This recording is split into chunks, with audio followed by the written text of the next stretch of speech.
People are often amazed by the fact that they can come here and order up parchment from 300 years ago, get it in their hands and read through it. So they're actually really a wonderful combination of not just medical history, but actually also really telling the patient's story. I think it's so rich in that it's sort of like different kind of narrative strands. I think it's such a really useful and kind of vital tool in sort of like looking at the history of HIV.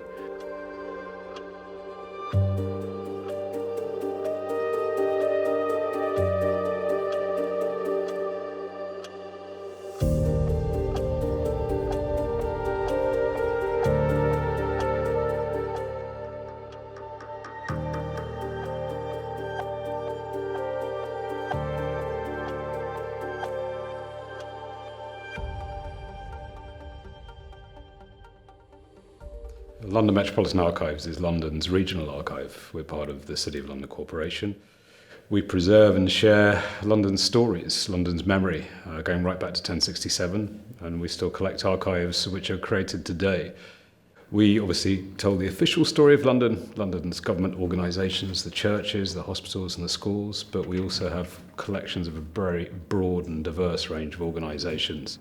And we aim today to build collections which are really representative of London and Londoners. The NHST collection is a collection which contains over 150 hours of footage of interviews with over 100 individuals relating to the history of HIV/AIDS in the UK. It's incredibly impressive in its capacity to sort of show the origins of HIV from the early 80s onwards to the present day. So by covering HIV/AIDS in this country from over that period, it incorporates people from different nationalities, sexualities, gender. It incorporates everything because it is such an all-encompassing disease. So I've been working on two collections, the first one being of Mildmay Hospital, which has its origins in the 1860s, but in the 1980s it realised that there was a need for specialised care, and it opened as Europe's first hospice for people living with HIV and AIDS-related illnesses.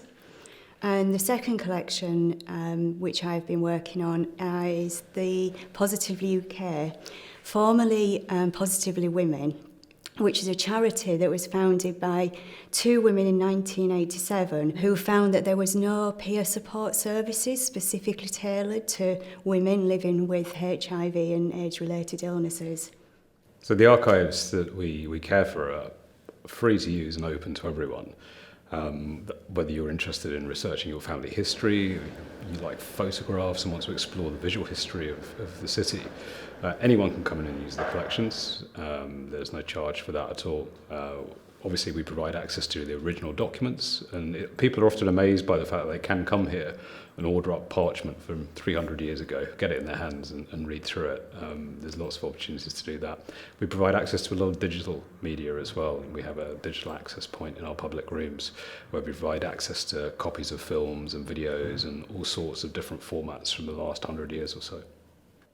The collection tells the account of the pandemic, and that is multifaceted. It's almost overwhelming in content. So it shows illness narrative, it shows the cultures of care and the relationships which were forged in that period. But also it says more about kind of just like the political kind of atmosphere at the time and some the struggles. Well, the Mildmay archive consists of corporate records and also a notable collection of patient case files.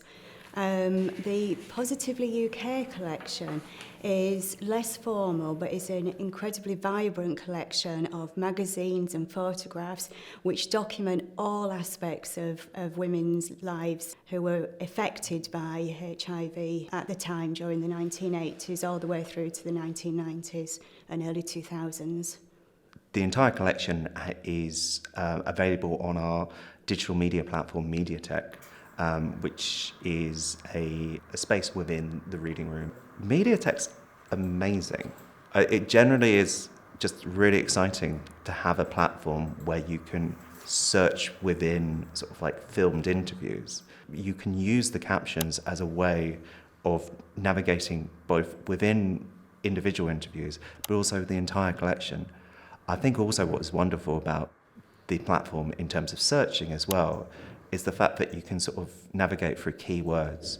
Each keyword also contains a little bit of a sort of like a definition. So people who are coming to the collection who might not have a great deal of knowledge about HIV, it's just giving someone a bit of contextual information about like, what does it mean to be barrier nursed or double barrier nursed? There will be a definition there. The interviews created by the National HIV Story Trust, the Positively UK collection and records from the Mildmay Hospital. They join collections which we already have at London Metropolitan Archives, which record the history and campaigning around HIV in London, which include Peter Tatchell's collection and records from the Ruckus Federation as well. But the Positive History programme brought together those three collections. Those collections have been catalogued, prepared, and they're basically processed and made ready for researchers to come in and use them. We're really pleased to be involved in the programme, and we hope that we'll have played an important part in preserving these histories for future generations.